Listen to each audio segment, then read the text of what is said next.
The number of Americans who worry about their standard of living during retirement has hit an all-time high, and for good reason. 45% of us have yet to put even a dime away for retirement. But building your own nest egg isn't impossible. Just ask 34-year-old Matt Lowther. Retirement wasn't really in the forefront of my mind. I knew I wanted a retirement plan. I just had no idea what it would look like. Like many of us, Matt had little personal finance experience. He had options for retirement plans, investment opportunities, and savings plans, but didn't know where to start. Personal finance wasn't something that you talked about. To me, it felt like going to a horse track and you're picking the horses. I had to make a decision when I was 26 that was going to affect me when I was 60, 65, and beyond. Matt didn't have a lot of time for something that was years down the road, but he knew it was important, so he began to look for trustworthy resources to help him make a decision.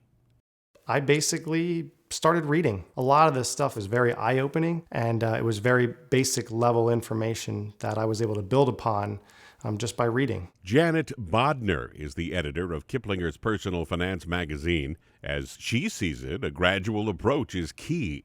You just need the basics and then build on those basics. Think of it as building blocks that you're building on really throughout your life. You don't have to know everything when you're 21 years old.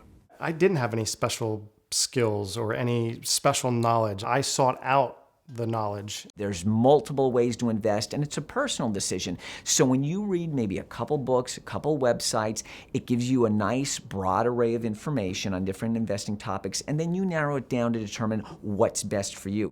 One mistake that young people make is thinking that they don't have enough money. You do not have to have a lot of money to invest. You can start with $20 a paycheck. With time on your side, the small amounts that you contribute when you're young grow into huge amounts by the time you're ready to retire. That's because you have time on your side. Each year's growth can generate its own growth the next year. A powerful wealth-building process called compounding. Think of it as a snowball. A small snowball like this starts to build over time as it collects other snow. The longer you roll the snowball, the more snow it collects.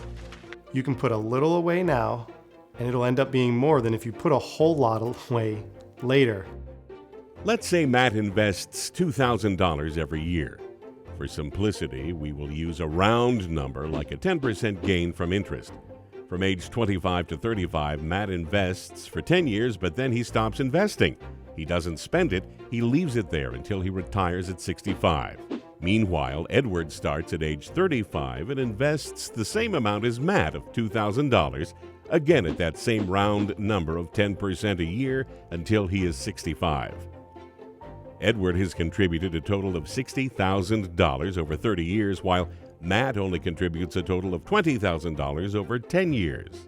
Edward has invested $40,000 more than Matt, but Matt will have more money when it comes time for retirement because Matt had a longer time period for compounding on his interest, dividends, and money. Matt would have over $612,000, and Edward would only have $362,000.